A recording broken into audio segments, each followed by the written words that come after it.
मेरे को boarding pass दीजिए, मैं अपना घर जाऊँ। तो गाइज आप भी इस न्यूज़ को ध्यान से सुनना। आप भी अगर ट्रैवल करते हो तो इस अपडेट को आपको जानना बेहद ज़रूरी है। आमतौर पर एयरपोर्ट पर सिक्योरिटी चेकिंग के दौरान फ़्लाइट में सवार होने जा रहे हैं पैसेंजर बहुत ज़्यादा विनम्र होते हैं। चेकिंग करने के दौरान जवानों से उनकी बातचीत अक्सर दोस्ताना माहौल में होती है, मगर कुछ ऐसे यात्री भी होते हैं जिनके कारण पूरा माहौल बिगड़ जाता है और सुरक्षा कर्मियों को उस पर संदेह होने लगता है। ऐसा ही एक मामला हैदराबाद से गोवा जाने वाला एक फ़्लाइट की चेकिंग के दौरान सामने आया।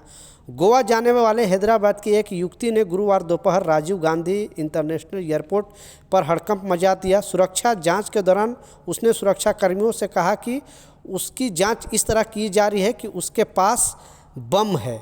इतने सुनते ही वहां मौके पर जो मौजूद सुरक्षाकर्मी ने हड़कंप मच दिया। इसकी सूचना तत्काल अफसरों को दे दी गई और बम निरोधक दल मौके पर पहुंच गया। महिला और उसके सामान की जांच की गई। महिला को टखने के आसपास मेटल डिटेक्टर की बीट की आवाज़ थी। संदेह और गहरा गया, लेकिन फिर जब उसके माता पिता को बुलाया गया, उन्होंने बताया कि कुछ महीने पहले सर्जरी के बाद महिला के टखने में धातु की छड़ लगाई गई है। माता पिता ने सर्जरी के सबूत पेश करने के लिए मेडिकल रिकॉर्ड भी दिखाए। यह घटना गुरुवार दोपहर को हुई जब 20 साल की महिला सुरक्षा जांच के लिए गई थी। उसके जांच पर जो सीआईएफ कर्मियों के साथ सहयोग करने से इनकार कर दिया और बम शब्द का जिक्र किया। महिला को तुरंत अलग कर दिया गया। उसके चेक इन सामान भी सुरक्षा क्षेत्र में ले जाया गया और वहाँ पूरी तरह से जांच की गई। उसके बाद वहाँ पे जो सीआईएफ स्टाफ के बाद उसे पुलिस के हवाले कर दिया। राजीव गांधी इंटरनेशनल हवाई अड्डे के स्टेशन हाउस अफसर ने बालूराज ने कहा कि महिला के खिलाफ एक मामूली मामला दर्ज किया गया और जांच चल रहा है। तो आप देख सकते हो, आप छोटी सी मिस्टेक की वजह से ऐसे कुछ अपने ओवर स्मार्ट में कुछ वर्ड का इस्तेमाल ना करना, नहीं तो बुरी तरह फंसोगे। क्योंकि कुछ लोग सोचते हैं कि ये एयरपोर्ट है तो हम जैसे इंडिया में कहीं पर भी मेट्रो है या फिर रेलवे स्टेशन है, वहाँ पे इस तरह का अगर हरकत करेंगे तो वहाँ पे छोड़ दें। लेकिन एयरपोर्ट है, ये इंटरनेशनल एयरपोर्ट है। इस तरह का चीज़ अगर कुछ भी आप करोगे तो आपका मजाक भी भारी पड़ जाएगा। तो ये इस महिला को अभी जाँच कर चल रहा है। अब इनको वहाँ पर पुलिस स्टेशन बुलाया जाएगा, बहुत ज़्यादा पूछताछ होगा।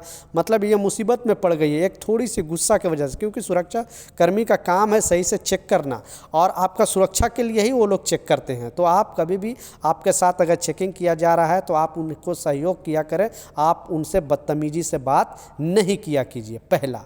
दूसरा जो अपडेट है, आपको जैसा शॉर्ट वीडियो के माध्यम से भी बताया, ये सारे एयरलाइंस का कहना है, एयरपोर्ट अथॉरिटी का कहना और सुरक्षा कर्मी का भी कहना, क्योंकि आए दिनों मुंबई एयरपोर्ट है, प्लस चेन्नई एयरपोर्ट है, दिल्ली एयरपोर्ट है, लखनऊ एयरपोर्ट है, दुनिया के मतलब बेसिकली इंडिया के जितने इंटरनेशनल एयरपोर्ट है, बहुत ज़्यादा इस तरह का भी प्रॉब्लम चलता है।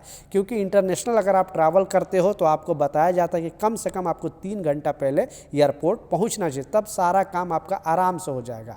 अगर आप डोमेस्टिक सफ़र करते हो तो कम से कम आपको 2 घंटा पहले पहुँचना ही चाहिए, नहीं तो लेट से पहुँचेगा तो आपको बोर्डिंग पास नहीं मिलेगी, जो बोर्डिंग गेट है वो बंद हो जाएगी आपको। क्योंकि आपको कम से कम 60-65 मिनट, जो एयरपोर्ट अथॉरिटी का कहना है कि अगर एयरलाइंस इंटरनेशनल सफ़र कर रहा है, एयरलाइंस अगर इंटरनेशनल जा रहा है कोई भी, तो कम से कम 75 मिनट पहले आपका जो गेट है वो बंद हो जाएगा। क्योंकि गेट बंद होने के बाद भी बहुत ज़्यादा वहाँ पे प्रोसीजर होता है, फ़्लाइट लैंडिंग कराने के लिए, फ़्लाइट टेक ऑफ कराने के लिए बहुत सारा प्रोसीजर होता है। इसलिए आपको कम से कम 75 मिनट पहले उनसे आपको बोर्डिंग गेट पर अपना सारा काम वगैरह करा लेना है। तो ऐसे बहुत सारे यात्री, जैसा मैं बताया, सारे एयरपोर्ट पर लोग हू हल्ला करने लगते हैं और गेट बंद होने के बाद भी बोलते हैं कि बस 2 मिनट है, मुझे जाना है, ये इमरजेंसी है या कुछ है।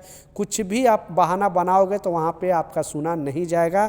ये एयरपोर्ट अथॉरिटी का भी कहना है, सारे एयरलाइंस का कहना है। और आप अगर लड़ाई झगड़ा करोगे, आप कुछ भी बोलोगे तो आप पर FIR भी दर्ज होगा और धक्के मार के आपको सुरक्षाकर्मी एयरपोर्ट से बाहर कर देंगे। इसलिए अगर आप ये चीज़ सफ़र करते हो तो इंटरनेशनल अगर ट्रैवल करते हो तो कम से कम आपको 3 घंटे पहले पहुंचना ही पहुंचना है। और अगर आप डोमेस्टिक सफ़र करते हो तो 2 घंटे पहले आपको पहुंचना ही पहुंचना है, तब जो सारा काम है आपका वो ईजी हो जाएगा। तो ये जो दो अपडेट था, ये जो दो जानकारी था, मैं सोचा आप लोग के साथ शेयर करूं ताकि इन फ्यूचर आप इस तरह का गलती ना करें और खामखा आप मुसीबत में ना पड़ जाए। इसलिए इस वीडियो को जरूर शेयर कर दें ताकि हर एक लोगों तक, इंडियन तक ये वीडियो पहुंचे। आप इंटरनेशनल सफ़र कर रहे हो या डोमेस्टिक सफ़र कर रहे हो, सारे लोगों पर यह रूल है, सारे लोगों पर यह नियम है।